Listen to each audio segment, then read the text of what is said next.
In today's video, I'm going to teach you how to create a Gantt chart in Wrike. A Gantt chart is a simple timeline that shows when work starts and when it's due, so you can see your schedule at a glance. We'll walk through creating one from inside a space in Wrike, and by the end, you'll have a clear visual plan that reflects your tasks, their status, and their dates. First, open Wrike and sign in so you're in your workspace. From the main interface, head to the area called Spaces. This is the home for your teams, projects, and folders, and it's where you'll pick the context for your Gantt chart. Select the space that contains the work you want to plan. Opening the correct space keeps your chart aligned with the right projects and permissions. Once you're inside, go to the space overview.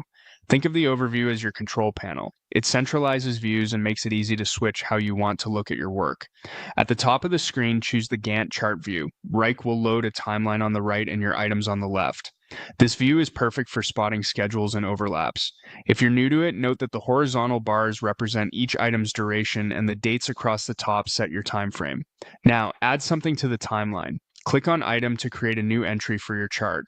This will open an inline field so you can define what the task is.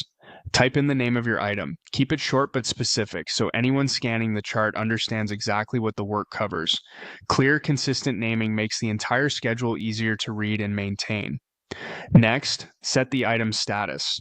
Choose the option that best reflects where this work stands, such as not started or in progress. Statuses make your chart more than just dates. They communicate progress at a glance and help you prioritize.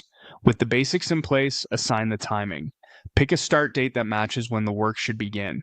Then choose a due date to indicate when it needs to be finished. As soon as both dates are set, Wrike draws the bar across the timeline, giving you an instant visual of the duration. Make sure your dates reflect realistic effort and availability so your plan stays achievable. That's it. You opened Wrike, navigated to your space and overview, switched to the Gantt chart, created an item, named it, set its status, and defined the start and due dates. You now have a clean foundational Gantt chart you can build on as your project evolves.